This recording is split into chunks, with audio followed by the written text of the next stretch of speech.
Yo creo que ahí ya empezó a grabar. No sé.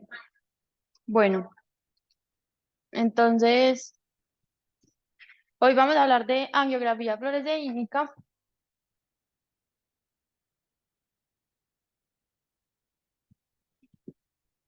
Ya, ya. Listo. Entonces, vamos a hablar, eso es lo que vamos a hablar durante la charla. Vamos a hablar primero como de unos principios anatómicos, unos principios físicos y técnicos de la angiografía como tal. Vamos a hablar de cuáles son las fases angiográficas y de qué fenómenos angiográficos se pueden presentar en cada una de ellas, cómo se debe leer una angiografía y unas conclusiones finales para llevar. Entonces, a modo de introducción, la angiografía es digamos que un modelo imagenológico que nos va a permitir ver como el funcionamiento dinámico de la retina. Acá lo que estamos buscando es como ver los plexos vasculares, tanto el de la retina como el de la coroides, y la parte del disco, y vamos a ver que nos va a servir para muchos tipos de patologías vasculares, inflamatorias, infecciosas. Y otra cosa, pues lo que uno hace es como esperar cómo se llenan los vasos y esperar, empezar a tomar fotos seriadas y de esta forma nos va a decir cómo está la parte estructural y funcional de la retina. Y otra cosa que nos va a permitir mirar es como indirectamente otras estructuras importantes como el epitelio pigmentario de la retina y las barreras hematorretinianas. Bueno, entonces, empezando por los principios anatómicos, tenemos que recordar que la retina está vascularizada por dos plexos grandes que son el de la retina y el coroideo. Entonces, los dos tercios internos de la retina van a estar dados por la arteria central de la retina, por la arteria central de la retina, que es a donde va a venir. Entonces, tenemos la carótida interna, que va a dar la arteria oftálmica, y a nivel orbitario va a dar su primera rama, que es la arteria central de la retina. Ella va a entrar por el nervio óptico y va a dar los dos grandes, pues como arterias superior e inferior, y de ellas van a salir las cuatro arteriolas grandes que conocemos, que son la superotemporal, la supernasal, la inferotemporal y la inferonasal. Eso va a nutrir entonces la parte que conocemos como la retina vascular, que ahorita se las voy a mencionar mejor. Y tenemos la vascularización coroidea, que va a estar dada por las ciliares posteriores. Entonces tenemos la circulación, pues la arteria ciliar posterior larga y corta, que ahorita vamos a ver que el recorrido desde la carótida interna y desde la arteria oftálmica es más cortica y por eso se empieza a llenar primero que la retina. Bueno, y otra cosa importante es recordar que tenemos del 25 al 30% de los pacientes la presencia de la arteria ciliorretiniana, que va a ser una arteria que a pesar que venga de la coroides va a nutrir esta parte de la retina interna y que va a estar desde el nervio óptico hasta la mácula. Entonces, esto es importante porque se va a empezar a llenar en los mismos tiempos angiográficos que todo el plexo coroideo y que en una oclusión, por ejemplo, de vena central de la retina, pues, de arteria central de la retina, podemos tener como el remanente pues, de la visión central de estos pacientes en caso que la tengan. O si tenemos una enfermedad coroidea, también nos va a comprometer esta zona central en caso de estar presente.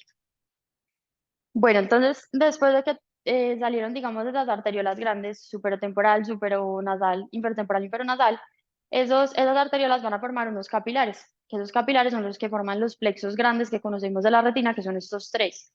Tenemos el plexo superficial, el plexo intermedio y el plexo profundo, que incluso estos dos muchas veces los hablan como plexo profundo porque están en la misma capa. Tenemos el plexo superficial, que acá lo ven, está entre la capa de fibras nerviosas y la capa de células ganglionares. Tenemos el plexo intermedio que va a estar a ambos lados de la nuclear interna, o sea, uno va a estar por encima y otro va a estar por debajo, y por eso se conocen los dos como profundos. Algo importante de todos estos plexos es que ahorita vamos a ver que acá es una de las barreras hematorretinianas. Ellos de por sí, por su competencia vascular, son impermeables a la fluoresceína. Entonces, en condiciones, digamos, normales, no deberían fugar colorante.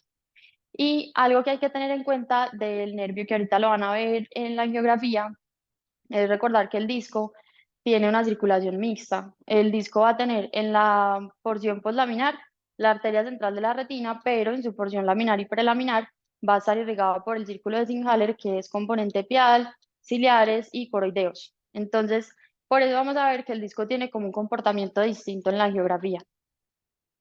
Bueno, Y en cuanto al plexo coroideo, entonces hay que recordar que debajo del LPR tenemos la membrana de Bruch y luego va a estar la coroides. Debajo de la membrana de Bruch tenemos la coriocapilaris, que va a ser uno de los tres plexos también que tenemos en la coroides. La coriocapilaris es el más superficial, que es el más pequeño y que tiene una particularidad que se compone en lóbulos, como ven acá. Entonces es una arteriola central y una vénula alrededor, y cada lóbulo se conforma pues o se comporta de forma independiente y por eso vamos a ver que cuando se empieza a llenar la coroides tiene como este componente lobulillar tan característico del flush coroideo que ahorita lo vamos a hablar.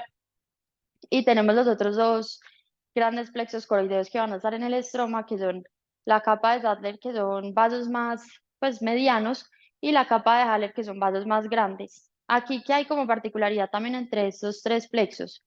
La coriocapilaris, que es esta, tiene pues como es fenestrado. Entonces, eso que implica que toda la fluoresceína que pase por acá, pues va a salir de forma natural y se va a difundir. Pero entre estos dos plexos, que son los más profundos, estos no son fenestrados, entonces no tienen la capacidad de extravasar pues como el colorante pues en un estado normal o sano.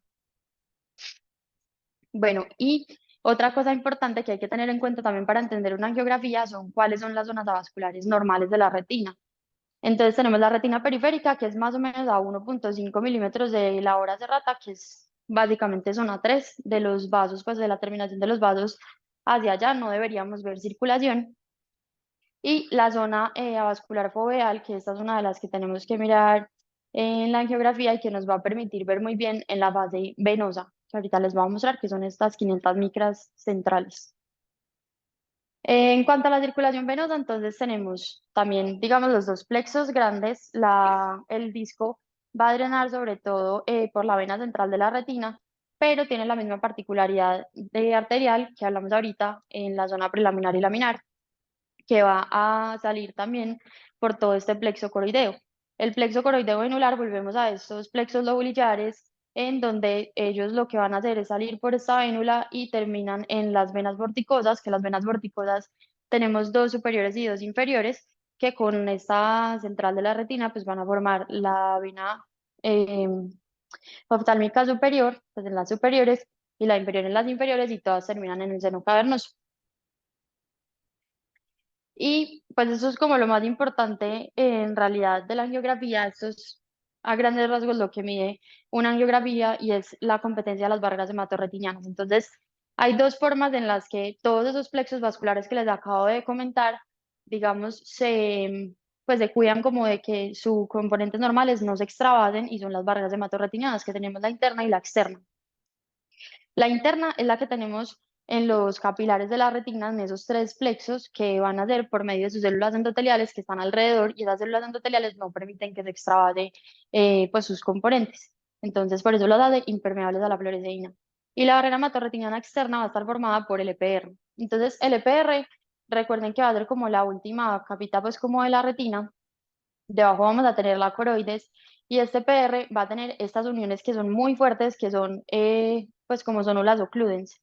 ¿Qué hace esto? Que normalmente lo que pueda pasar de forma simple es el oxígeno, pero de resto, pues el resto necesita transporte activo. Entonces, por eso, digamos, el EPR es como la ventana o la puerta que va a impedir que toda esta difusión que se va a dar normal por la coriocapilaris y la membrana de Bruch no pase a la retina. Bueno, entonces, hablando de los principios físicos, toda la angiografía se basa en este principio que, digamos, es como el papá de la fluorescencia y de la fosforescencia.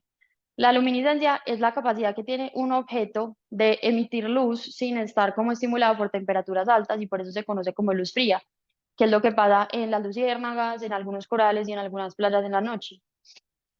Entonces, antes de hablar de la fluorescencia, les voy a hablar de la fluoresceína. La fluoresceína es un hidrocarburo cristalino soluble que normalmente es de este color naranja o rojizo y que se puede administrar, pues, digamos, con fines médicos, porque esto en realidad empezó a usarse fue en plomería. En fines médicos se usa de forma tópica, oral o intravenosa, y lo que hace es que cuando entra en contacto con la sangre tiene un 80% de afinidad por esas proteínas. Entonces, se pega el 80%, el 20% queda libre, que es el que nosotros vemos como fluyendo por los vasos en este tipo de exámenes, y más o menos se queda de 36 a 40, ve, a 72 horas. En este tiempo, él después elimina por el riñón y por el hígado, y por eso es que se debate tanto si se puede usar en renales crónicos o no. Y otra cosa importante de la fluoresceína es que tiene mucha afinidad por todas las estructuras que tengan colágeno, que ahorita lo vamos a ver. Entonces, por ejemplo, por la esclera tiene mucha afinidad a pegarse cuando hay atrofias. Eh, ¿Cuál es la particularidad de la fluoresceína? Ella tiene la capacidad de ser estimulada a una longitud de onda corta, que es de 465 a 480, y ella emite luz en una longitud de onda más larga, que es 520 a 530 en un color verde. Entonces, la fluorescencia es la capacidad pues, de esa fluoresceína o es una capacidad pues de luminiscencia de emitir luz mientras esté siendo estimulada, pero cuando cesa el estímulo, ella ya deja de producir pues como luminiscencia. Acá yo les quería mostrar, no sé si alguna vez han visto esto, que es el río de Chicago en el día de San Patricio. Eso realmente lo que es un fenómeno de fluorescencia. Ellos lo que tiran es pura fluoresceína en galones grandes y cuando entra en contacto con el agua y con la refracción de la luz solar, se genera todo el fenómeno de fluorescencia pues en todo el río y queda con ese tinte de esa longitud de onda larga. Bueno, y la fosforescencia es lo mismo, pero tiene la capacidad de luminiscencia, es que cuando se da el estímulo, él sigue produciendo pues como luminiscencia en un tiempo más largo. Que esto es lo que se ve es como en esas lucecitas que les ponen a los niños en el techo, o en esas lucecitas de neón pues de discoteca. Bueno, la fluoresceína, pues en cuanto a usos oculares, la usamos de muchas formas. Como sabemos, la podemos usar de forma tópica para ver defectos epiteliales, para ver pues como competencia de la vía lagrimal, para hacer tonometrías o para ver úlceras como tal, y ya lo podemos usar de forma intravenosa para angiografías. En cuanto a los principios técnicos, entonces, lo que les mencionaba, en realidad, la angiografía la podemos usar en cualquier estudio que queramos ver cómo se comporta la parte vascular. Entonces, sean trastornos, pues, como per se vasculares, si es una retinopatía diabética, si es una retinopatía hipertensiva, si tenemos oclusiones vasculares, neovascularizaciones, pues, trastornos inflamatorios como uveitis o vasculitis, trastornos de la mácula, que ahorita vamos a ver todos los desprendimientos de retina, los podemos ver muy bien con angios, tumores, enfermedades de la coroides o del nervio óptico. ¿Qué necesitamos para hacer una angiografía? La cámara, que ahorita vamos a ver que hay de distintas amplitudes y dependiendo de esto nos va a dar una imagen pues amplia o no. El computador donde vamos a guardar pues las imágenes, los filtros, que ahorita vamos a ver que en todo esto se basa como ese principio también de la fluorescencia. Necesitamos la fluoresceína como tal, que ahorita vamos a ver la concentración, y un equipo de emergencia básico es porque vamos a ver que aunque sea la minoría de los casos puede haber reacciones adversas graves que requieran reanimación. Entonces estas son las cámaras que salieron. Inicialmente teníamos pues la primera que SAI sacó era una cámara de 20 grados que solamente nos permitía ver como el nervio y algo de la emergencia vascular. Era muy limitado y para ver como otras imágenes había que hacer varias tomas como para tratar de juntar una misma imagen. Después empezaron a sacar fotos pues como, o digamos, imágenes más amplias. El 30 grados se volvió como el estándar por mucho tiempo, que era como la imagen de polo posterior, que es más o menos lo que nosotros vemos como en un paciente no dilatado. Y después se empezaron a dar cuenta que se estaban quedando muchas cosas por fuera, porque como saben hay muchas patologías, sobre todo neovasculares, que se pueden presentar en la periferia. Entonces empezaron a ampliar las imágenes y también a adaptar unos filtros que se ponen a la cámara como para hacer cada vez más amplias esas imágenes. Entonces el de 50 grados nos permite una imagen de media periferia, que esto ya se considera campo amplio, y el campo ultra amplio, que es pues el más amplio que tenemos en este momento, nos permite ver más o menos el 80% de la retina, pues como en su periferia. Bueno, entonces en cuanto a la técnica, es un examen que necesita un ayuno más o menos de 2 a 4 horas. La premedicación solamente es en los pacientes que han tenido efectos adversos moderados, que ahorita los vamos a ver. Necesitamos un consentimiento informado del paciente, dilatarlo, posicionar bien al paciente porque si no vamos a tener imágenes de artefacto que ahorita les voy a mostrar. Y hay unas fotos de prellenado, o sea, antes de inyectar el colorante nosotros vamos a tomar dos fotos, que es la foto a color y la foto libre de rojo, que nos va a dar pues como mucha información de lo que va a ser la angiografía después. Luego inyectamos la fluoresceína, que son 5 mililitros al 10%, y vamos a empezar a tomar las fotos La primera se toma a los 8 segundos pues en pacientes jóvenes y a los 12 segundos más o menos en pacientes mayores. Ya les voy a mostrar por qué. Y de ahí, pues a partir de ese momento se toma cada 1,5 a 2 segundos. Más o menos ese examen va a durar 5 minutos o 10 minutos dependiendo qué tanto periodo de recirculación queramos ver. Y vamos a tener para evaluar nervio y mácula el tiempo pues como estándar donde van a tener mayor fluorescencia es a los 20-30 segundos. Y ya después pues se almacenan las imágenes. Entonces, ¿cuál es el principio? Pues basado en lo que ya les expliqué físico. Tenemos un paciente sentado al frente del angiógrafo y tenemos una fuente de luz. Lo que va a pasar es que, digamos que esa fuente de luz va a tirar una luz blanca y va a tener un filtro al frente, que es el filtro excitador. ¿Qué hace este filtro? Pasarle la longitud de onda que yo necesito para activar la fluoresceína, o sea, una longitud de onda corta que va a ser la azul. Entonces la pasa, la angiografía ya está pasando por estos vasos, lo pues estimula la angiografía y él me va a devolver dos imágenes, que son la imagen de esa misma longitud de onda azul, que esa no es la que yo quiero, sino que yo quiero la longitud de onda más larga para ver qué fue la fluorescencia. Entonces ahí viene el segundo filtro que tiene pues el examen, que es el filtro de barrera. El filtro de barrera solamente me va a dejar pasar esta longitud de onda de 520 a 530 y es lo que yo voy a terminar viendo como la fluorescencia de los vasos. Los artefactos, esto también es súper importante y era lo que les estaba diciendo que hay que posicionar bien al paciente porque si no vamos a tener este tipo de imágenes que se pueden confundir con otros fenómenos. Esto es una angiografía, pues digamos, bien tomada, nítida y el paciente está bien posicionado. Pero acá, por ejemplo, cuando vemos estos reflejos, que casi siempre los describen como amarillo, azul y rojo, es porque el paciente, digamos, está un poquito como ladeado, entonces la luz está rebotando en el iris, entonces genera esta imagen detrás. Esto es artefacto. Acá también es porque el paciente está, pues, o con la cabeza hacia arriba o con la cabeza hacia abajo, entonces está creando una sombra y acá es porque el equipo o el paciente están muy lejos, entonces ni siquiera me está dando como una imagen nítida de la retina atrás. Los efectos adversos, la mayoría, pues en general no se presentan efectos adversos, es un examen que es muy seguro, pero cuando se presentan la mayoría son leves, que son pues, en menos del 5%. ¿Cuáles son los leves? Las náuseas, los vómitos, que haya extravasación, prurito, parestesias o dolor abdominal. Generalmente se presentan 30 segundos después de que inyectamos el colorante y suelen desaparecer a los 2 minutos y no necesitan tratamiento. Y esto no tiene ninguna contraindicación. Los moderados es cuando tienen reacciones cutáneas, síncope, necrosis localizada o fiebre, que en esos casos es menos del 1%. Y acá es donde entra a jugar que si el paciente necesita una angiografía en el futuro, pues le podemos hacer una premedicación con antihistamínicos. Y ya los severos, que son los infartos, la anafilaxia, el edema laríngeo o el broncoespasmo, que es menos del 0,001%, es muy raro y por eso necesitamos el carro de paros, pero obviamente pues si pasa cualquiera de estas cosas, está contraindicada completamente la prueba en el futuro. Hay unas poblaciones especiales que siempre se cuestiona si se puede o no se puede hacer una angiografía. Lo primero son los renales crónicos, que les decía que por filtrarse y pues eliminarse por el riñón, siempre ha existido ese debate si se puede o no se puede hacer. Realmente hay muchos estudios que muestran que los pacientes con tasas de filtración glomerular bajitas, incluso los pacientes con diálisis, no tienen un riesgo mayor con una angiografía y por eso hasta el momento no hay ningún dato que demuestre que está contraindicado en este tipo de pacientes. En los pacientes embarazadas, pues las pacientes embarazadas, la fluoresceína realmente no pasa a la placenta, pero por ser categorías de pues en animales, la idea es no usarlo en el primer trimestre.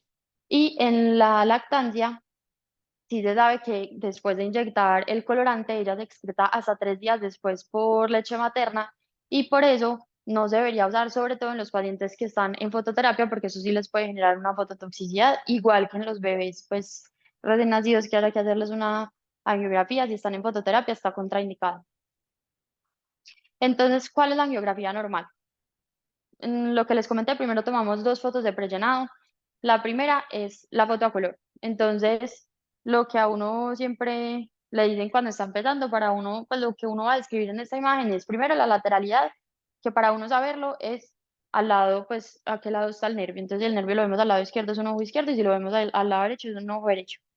Lo primero que vamos a describir son los medios, pues después de la lateralidad, los medios, si vemos medios opacos o medios claros, y si vemos medios opacos, tratar de descifrar de qué origen son, si son de segmento anterior, de segmento posterior, pues y si vemos alguna lesión. Después nos vamos a ir al nervio, que en el nervio vamos a, pues, como a describir los bordes, el color, la excavación, la relación copa-disco. Y después nos vamos a ir a las estructuras vasculares. Entonces, describir cómo es la emergencia de los vasos, si tienen un trayecto tortuoso, si conservan una relación arteria-vena normal, que es 2 a 3 en cuestiones de calibre. Y después de eso, si estamos viendo alguna lesión, pues presente, la describimos, dónde está localizada, cómo son sus características y cuál es su tamaño. La foto libre de rojo, entonces, es una foto en la que nosotros le estamos pasando una longitud, pues un filtro de longitud de onda de 488, y este filtro tiene muy buena penetrancia para todas las cosas superficiales, o sea, para la capa de fibras nerviosas, para las membranas epirretinianas, para todo lo que esté acá en superficie, pero no penetra bien la retina. Entonces acá nos va a permitir ver más es como copa disco y esas estructuras que les mencioné. ¿Qué buscamos en una foto libre de rojo? Además, pues de ver pues, este tipo de lesiones es correlacionar con la foto a color. Entonces, generalmente cuando uno está hablando de la foto libre de rojo, siempre dice, no sé, veo una lesión hiperpigmentada o hipopigmentada o lo que sea que se esté viendo, que se correlaciona con la foto a color. Y otra cosa que vamos a ver acá que se puede presentar más adelante son fenómenos de autofluorescencia o de pseudofluorescencia que luego les voy a comentar. Hay un término que se llama pues como el tiempo brazo-retina, que es en el tiempo que vamos a empezar a tomar la foto. Y lo que les mencioné, desde que inyectamos el colorante en la vena periférica, después se va al corazón, después a la carótida interna, luego arteria oftálmica, hasta la coroides, que van a ser las ciliares cortas, que son las primeras que llega. Todo esto son 8 segundos en un niño, pues o persona joven, y 12 segundos en una persona adulta, y luego vamos a tener 1 o 2 segundos después del llenado de la retina. Entonces, por eso siempre empezamos a ver el llenado coroideo antes de la retina. Entonces empezamos con ese llenado coroideo que tiene como características. Entonces, acá les pongo esta imagen para que recuerden lo que les mencioné de la coriocapilaris, que es una arteriola central con una vénula alrededor, que les mencioné que son lóbulos separados y que cada uno va a ser funcional, entonces van a empezar a llenar de forma independiente. Entonces lo vemos irregular, moteado, y es lo que se llama como el flush coroideo. Esto se va a empezar, pues, o se sigue llenando a medida que se van llenando las otras estructuras. Y en este flush coroideo vemos toda la parte de la retina vacía porque no ha llegado colorante. Acá vamos a ver dos cosas importantes, y es en caso que tengamos presencia de arteria ciliorretiniana, como les comenté, esto es de circulación coroidea, entonces se empieza a llenar desde esta fase. Y otra cosa importante es el disco.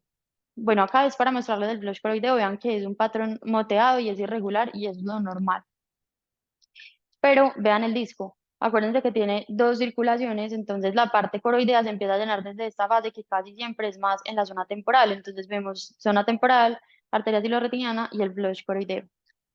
Después vamos a tener la fase arterial, que es 1 a 3 segundos después de esta fase coroidea, y es a los 11-15 segundos después de inyectar el colorante. Y acá lo que vamos a ver es cómo se empiezan a llenar esas 4 arteriolas grandes que les mencioné, que son la superotemporal, la inferotemporal, la supernasal y la infernasal. Y acá yo les voy mostrando, esto es una arteriola, este sería el capilar y este sería la vénula. Acá solamente estaríamos a nivel arteriolar. Entonces, ¿qué tenemos de característica en la arterial? Que vemos las arterias llenas, pero las venas están vacías y la coroide se sigue llenando.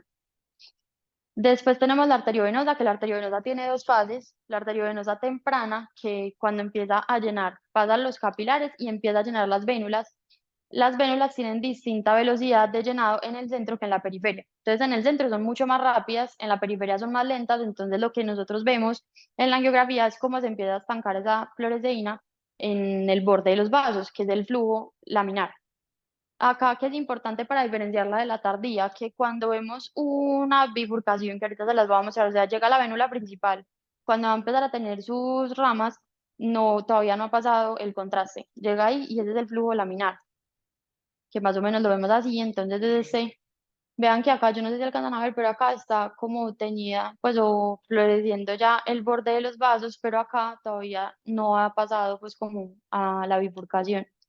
Mientras que en una arteriovenosa tardía, que son a los 13-16 segundos, ya vamos a tener cuando pasa esta bifurcación, que se conoce como flujo trilaminar. Entonces, esto es una de las cosas que nos ayuda, además del tiempo, a diferenciar estas dos fases. Vean que acá ya pasó y se está llenando casi que por completo, pero falta la periferia, pues como de las vénulas. Después tenemos la venosa, que hay dos fases venosas, la temprana y la tardía. Esto más o menos, pues las venosas se demora 25 segundos en llenar completa y en la arterial, como les mencioné, siempre se ve más fluorescente las arterias que las venas. Acá ya vemos un poquito más fluorescente las venas que las arterias, sobre todo en la tardía. Acá que es muy importante en la venosa, que nos va a permitir delimitar muy bien esta zona vascular foveal. Es como el mejor tiempo para ver si hay patologías acá o si está aumentado de tamaño.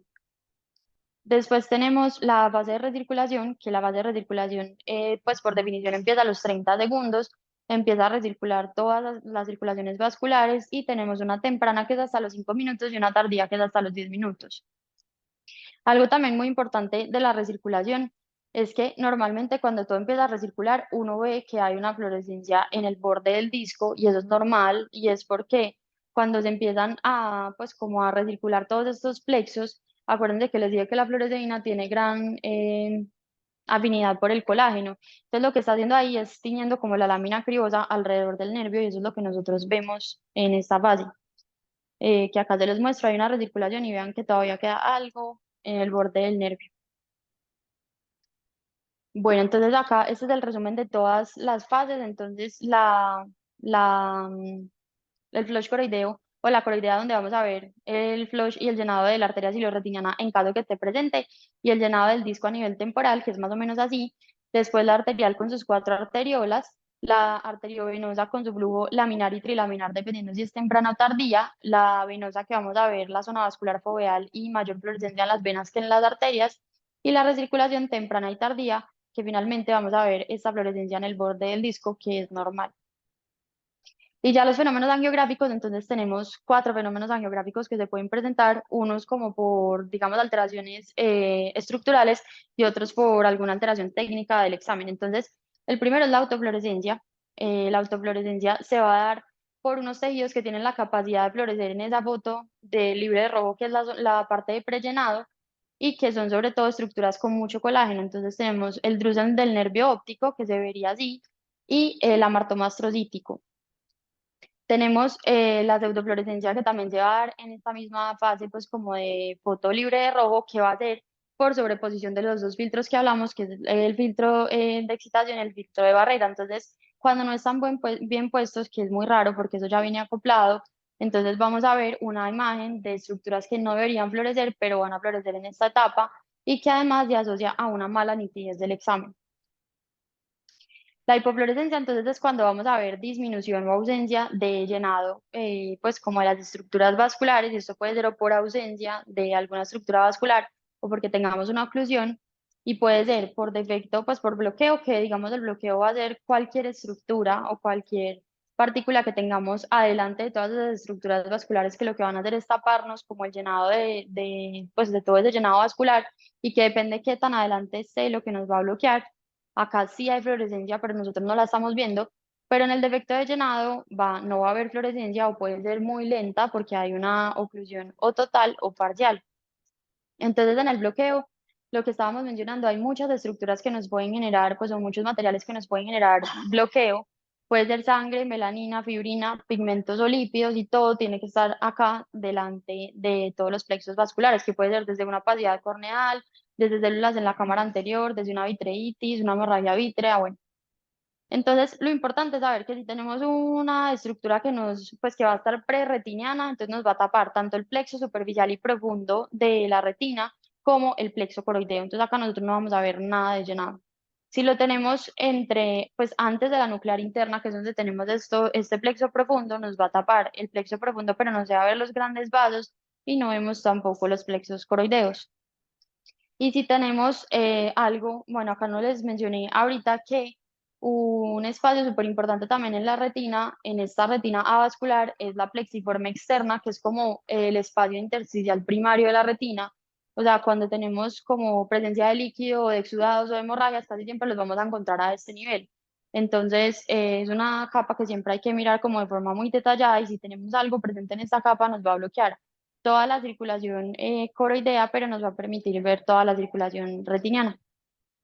Entonces, un ejemplo de esto, acá solamente pues el que corresponde a estas imágenes es esta parte del esquema, que vean que hay una hemorragia prerretiniana.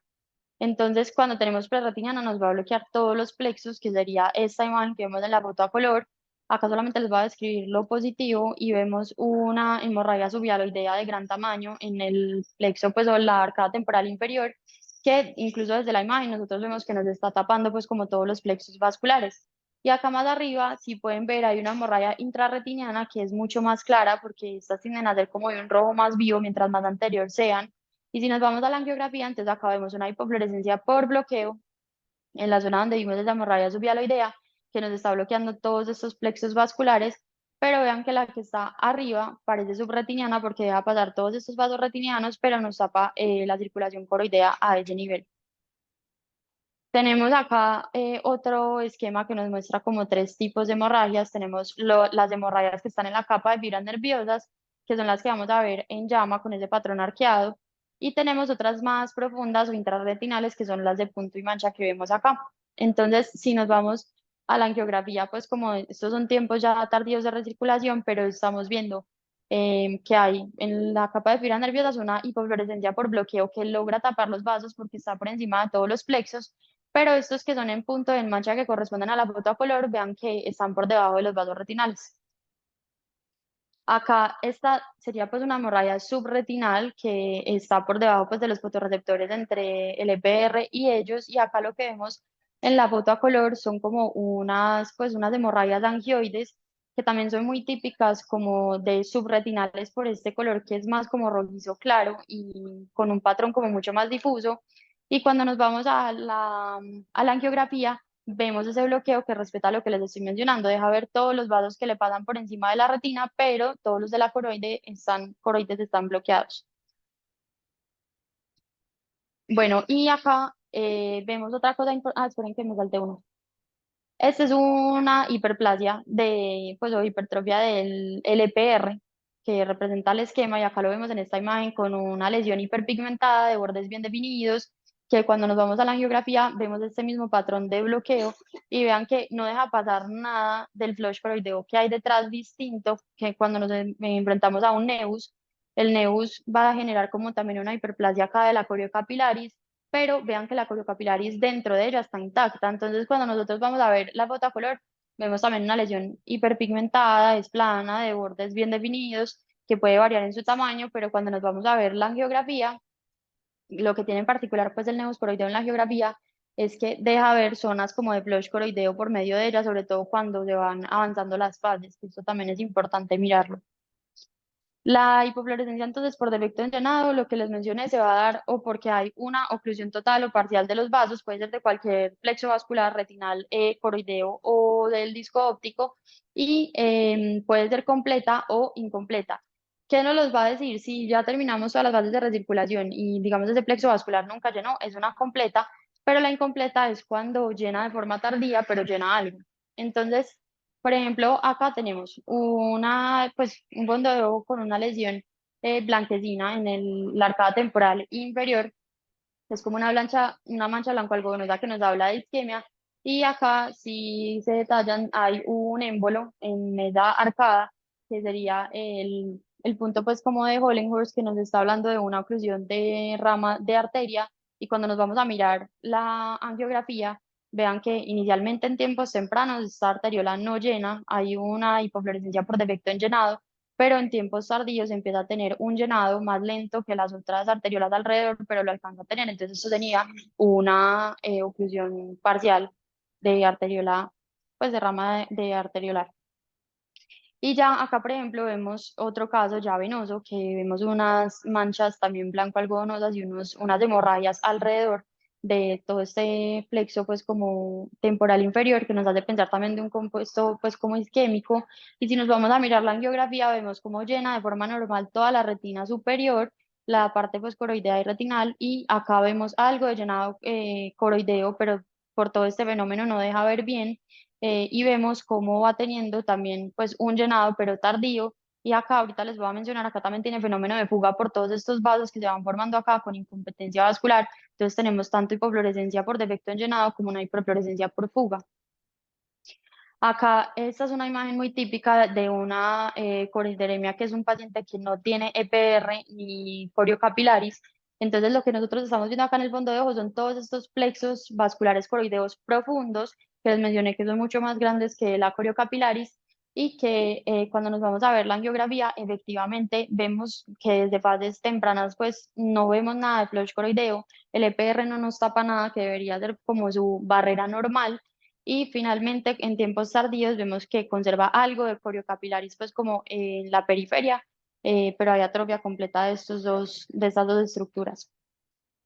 Y tenemos la hiperfluorescencia, que la hiperfluorescencia va a ser pues como el aumento de la fluorescencia normal de las estructuras que pueden ser en varias fases. Puede ser antes de que yo inyecte el colorante, que va a ser la autofluorescencia o la pseudofluorescencia que ya vimos, o va a ser en un momento temprano de la angiografía o en momentos más tardíos, que eso nos va a decir en dónde está ubicado y a qué pues, se correlaciona. Entonces, hay una que es más por transmisibilidad, que es el defecto en ventana, que es justamente por incompetencia de la barrera hematorretiniana externa, o sea, el EPR acá de alguna forma no está haciendo su función de bloquear la fluorescencia, entonces nos deja ver muy bien lo que hay detrás de ella. Pues que puede ser una fluorescencia normal de la coriocapilaris, pero la podemos ver en mayor proporción. Y tenemos ya, digamos, por fenómenos vasculares, cuando tenemos neovasos, entonces vamos a tener un aumento pues, o una fluorescencia de vasos que normalmente no deberían llenar desde tiempos tempranos, dependiendo de qué plexo sea. Y cuando hay esos neovasos, como les mencioné, ellos no tienen buena barrera hematorretiniana interna, entonces el endotelio es incompetente y va a dejar salir toda esa fluorescencia, entonces vamos a tener fenómenos de fuga, que ya vamos a hablar pues como de cada uno de ellos. Entonces, el defecto en ventana, lo que les mencioné, va a ser por incompetencia del EPR, porque no va a bloquear bien, pues como lo que hay atrás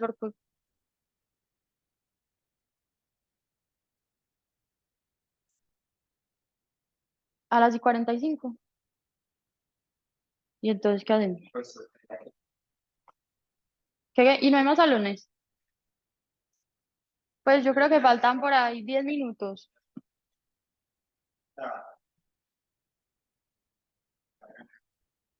O esperamos a que toquen. No sé qué dicen los doctores.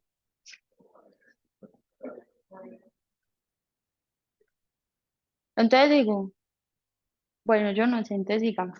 Entonces, listo, entonces el defecto en ventana, entonces va a ser, por ejemplo, en este esquema. Ven cómo faltan todas estas estructuras de la retina interna que puede ser por un agujero y acá en la bota color ven como una lesión grisácea que pues tiende a ser como típica de cicatrices también y cuando vemos en la angiografía hay una hiperfluorescencia que va haciendo pues nos va dejando ver en mayor proporción ese flush corridor que hay detrás y lo que no les di ahorita es que el defecto en llanado tiene como característica que va a aparecer en tiempos tempranos porque es la coroides, pues la coriocapilaris que se está llenando de forma normal, entonces va a aparecer en este mismo tiempo coroideo y que va a empezar a aumentar teniendo su mayor pico en la parte arteriovenosa, que es donde más se llena la coroides, y va a empezar a disminuir en ese tiempo que recircula la coroides, entonces va disminuyendo intensidad. La hiperfluorescencia por pooling es realmente cuando se van a llenar espacios anatómicos que ya están delimitados que van a ser realmente como por desprendimientos de retina que los podemos tener o a nivel entre la retina neurosensorial y el EPR, o sea, un desprendimiento de retina neurosensorial o entre el EPR y la membrana de Bruch, que sería un desprendimiento subretiniano. La diferencia entre ellos dos es que el desprendimiento subretiniano, como ya lo van a ver, me voy a adelantar un poquito, acá en la foto, este es un desprendimiento neurosensorial que acabamos a ver esta presencia de líquido extrapolada a la foto a color, vean que uno sí ve que algo se delimita como la lesión y uno ve que hay un sobrelevantamiento de la mácula con unos cambios pues como el brillo normal foveal que le hace pensar a uno que haya líquido, pero si lo comparamos con una presencia de líquido subretinal, el subretinal es con un borde muy bien delimitado y eso es como lo que los va a diferenciar los dos tanto en la foto a color como en la angiografía. Entonces acá lo vemos, pues delimitado más o menos y en la geografía vean que empieza con, en fases tempranas con un punto de hiperfluorescencia que va aumentando y esa es como la característica del pooling, que es, aparece en fases tempranas, va a ir aumentando de intensidad a medida que se va llenando y realmente, pues digamos que el aumento, si ustedes se ponen a leer las características del pooling, dice aumenta en tamaño en los tiempos angiográficos. Realmente sí, perdón, no aumenta en tamaño en los tiempos angiográficos Realmente en los tiempos angiográficos sí está aumentando, es porque está llenando un espacio, pero la lesión como tal, que es lo que va a llenar, pues no va a aumentar de tamaño, que eso es como lo que a uno lo confunde un poquito del pooling, que es igual a la tinción. Y en este desprendimiento que les mencioné, pues subretinal, entonces bordes muy bien definidos. Y cuando nos vamos a la angiografía, entonces vemos una hiperfluorescencia desde tiempos tempranos que delimita muy bien los bordes y que va aumentando en intensidad en los tiempos angiográficos.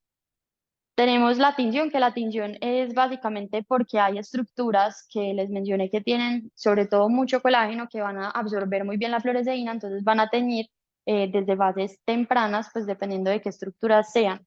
Entonces acá, por ejemplo, unas de las que tienen mucha predilección para hacer una tinción son las drusas, que acá lo ven en este esquema. Las drusas, mientras más grandes sean, más contenido de colágeno pueden tener y más van a ser hiperfluorescentes en la angiografía.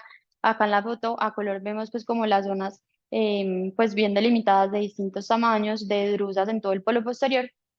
Y si nos vamos a la angiografía, entonces va a cumplir la tinción que les mencioné, que es las mismas características del pooling. Empiezan desde tiempos tempranos, van a respetar pues como el tamaño, o sea, no aumentan tamaño, pero sí aumentan intensidad. Entonces acá vemos cómo se empieza a aumentar la intensidad de todas estas lesiones, pero siempre delimitado al tamaño que vemos en la foto a color. La fuga, lo que les mencioné, únicamente nos va a hablar de la incompetencia de las barreras hematorretinianas, tanto la interna como la externa, y vamos a tener entonces, por ejemplo, en la fuga, bueno, acá se las dejé de última porque es la última que se presenta en todos estos tiempos angiográficos, tiene como característica que aparece de forma más tardía y que aumenta en intensidad y en tamaño, y esto casi siempre es por formación de neovasos. Entonces acá, por ejemplo, vemos un esquema de una alteración de la membrana de Bruch que está dejando pasar los vasos de la coriocapilaris y vean que empiezan a entrar al espacio subretinal. Y si nos vamos a la foto a color, vemos toda esta lesión pues como grisácea también en el polo posterior y en la mácula, que está acompañada de unas hemorragias intrarretinianas inferiores, que si nos vamos a la angiografía, entonces va a cumplir los criterios que les menciono, que es empieza con una hiperfluorescencia, que vean que empiezan tiempos tardíos, acá ya estamos en una arterial calle arteriovenosa, tenemos una hiperfluorescencia alrededor tenemos una hiperfluorescencia alrededor de la lesión y tenemos una hipofluorescencia por bloqueo en estas hemorragias intrarretinianas. Y acá empieza a aumentar el ¿qué? Paro. Ah, chao.